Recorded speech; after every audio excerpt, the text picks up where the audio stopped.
Hi friends, welcome back to కొత్త రుచి. ఇవాల్టి స్పెషల్ రెసిపీ వచ్చేసి కీమా దమ్ బిర్యానీ అండి. మీరు ఎప్పుడైనా ట్రై చేశారా? ట్రై చేయకపోతే తప్పకుండా ట్రై చేయండి. వీకెండ్స్కి, హాలిడేస్కి, ఫెస్టివల్స్కి స్పెషల్గా మనం ఈ దమ్ బిర్యానీ చేసుకోవచ్చు. ఎందుకంటే రొటీన్గా మనం ఎప్పుడు మటన్, చికెన్ బిర్యానీస్ వాడతాం కదండి, ప్రిపేర్ చేసుకుంటాం. కాకుండా మనం జస్ట్ ఎప్పుడన్నా ఇలాంటి స్పెషల్ అకేషన్స్ అప్పుడు కీమా దమ్ బిర్యానీ చేసుకుంటే చాలా బాగుంటుందండి. చాలా అంటే చాలా బాగుంటుంది. మీరు కూడా ట్రై చేయండి ఫ్రెండ్స్. సో మనం ఎలా ప్రిపేర్ చేసుకుందామో చూద్దామండి.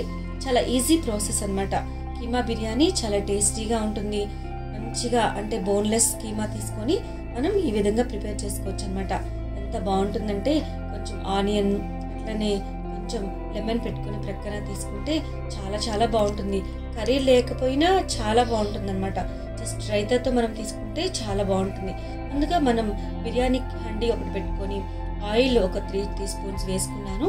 అట్లనే గీ కాస్త అంతా వేసేసుకొని బిర్యానీ ఆకులు ఒక 3-4 అట్లా వేసుకోవాలండి. అలాగే చెక్క ఒక 3 ఇంచులు వేసుకోవాలి. అలాగే క్లవ్స్ ఒక 8 to 10 కూడా వేసుకోవాలి. అదేవిధంగా కాస్తంత క్రష్ చేసిన ఎలాచీని కూడా వేసుకోవాలి. క్రష్ చేయడం వల్ల మంచి ఫ్లేవర్ వస్తుంది. అలాగే మరాఠీ మొగ్గ, స్టార్ అనస్,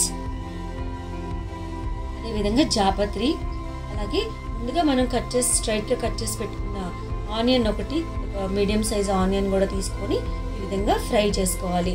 మనం కీమాను ఒక 1 kg తీసుకున్నానండి నేను.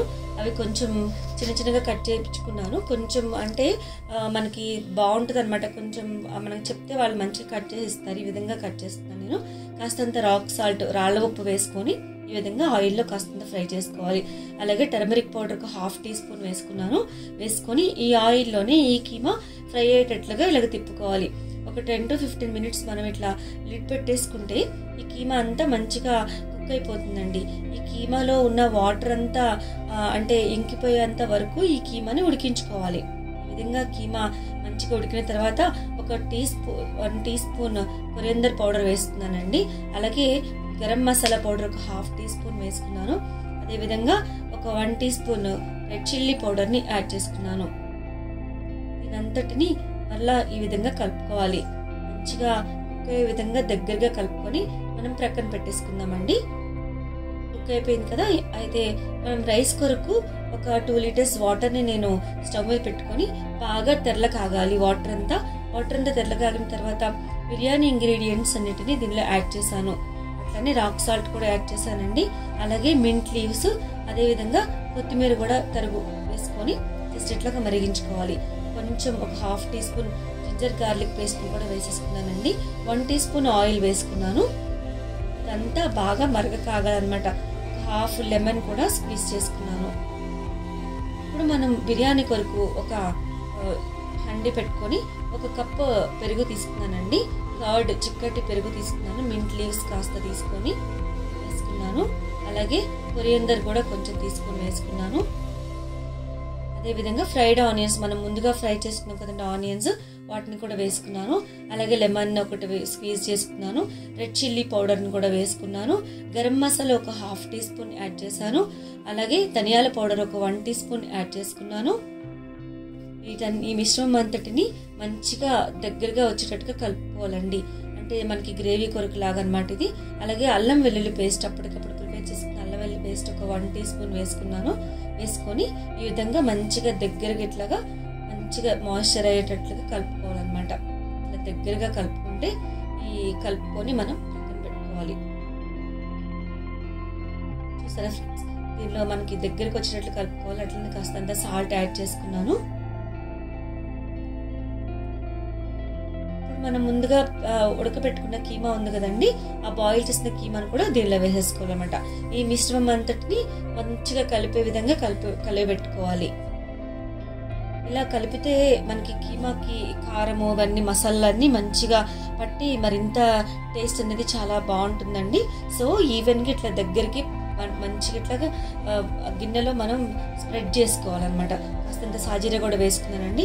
అలాగే మనం ముందుగా వాటర్ మరుగుతున్నాయి కదండి, ఆ వాటర్లో కూడా రెడ్ చిల్లీస్ వేసేసుకున్నాను. కొంచెం మనము ముందు బాస్మతి రైస్ నేను ఒక 1 hour కడిగి నానబెట్టుకున్నానండి. ఎందుకంటే అట్లా కడిగి నానబెట్టుకోవడం వల్ల రైస్కి కొంచెం పొడిగా పొడవుగా వస్తాయి అన్నమాట. చాలా బాగుంటుంది. రైస్ మంచిగా అంటే పొడి పొడిగా అవుతుంది, చాలా టేస్టీగా ఉంటుంది. రైస్ కూడా పొడుగు అవుతుందండి. సో అందుకని ఒక 1 hour ముందు మనం సోక్ చేసి పెట్టుకోవాలి రైస్ని. ఇప్పుడు మరిగే దానిలో వాటర్లో మనం ఈ రైస్ని వేసేసుకొని చూసారా ఒక 75% కుక్ అయ్యేటట్లుగా మనం అబ్జర్వ్ చేసుకొని ఆ రైస్ని మనం ఒక్కొక్క గంట ఇలా తీసుకొని జాగ్రత్తగా ఈవెన్గా స్ప్రెడ్ చేసుకోవాలి. మనం కీమాని ఇట్లా కలిపి పెట్టుకున్నాం కదండి, దాని మీద ఈ రైస్ని స్ప్రెడ్ చేసుకుంటూ ఉండాలి. ఈ విధంగా చూసారా ఫ్రెండ్స్, నేను సెఫ్రాన్ వాటర్ని వేస్తున్నానండి. ఇంకా రోజ్ వాటర్ స్ప్రింక్ చేసుకున్నా కూడా చాలా బాగుంటుంది. అట్లనే ఫ్రైడ్ ఆనియన్స్ మనం ముందుగా ఫ్రై చేసుకు పెట్టుకున్నాం కదండి, ఆ ఫ్రైడ్ ఆనియన్స్ వేసుకున్నాను. అలాగే కొత్తిమీర కొంచెం చిన్న చిన్నగా కట్ చేసుకుని మంచిగా ఇట్లాగా కట్ చేసుకుని ఇట్లా మొత్తం వేసుకోవాలి. అట్లా గీ ఒక 2 teaspoons యాడ్ చేసుకున్నాను. మొత్తం స్ప్రెడ్ అయ్యే విధంగా మనం గీని కూడా యాడ్ చేసుకోవాలి. గీ వేయడం వల్ల కూడా చాలా టేస్ట్ వస్తుందండి.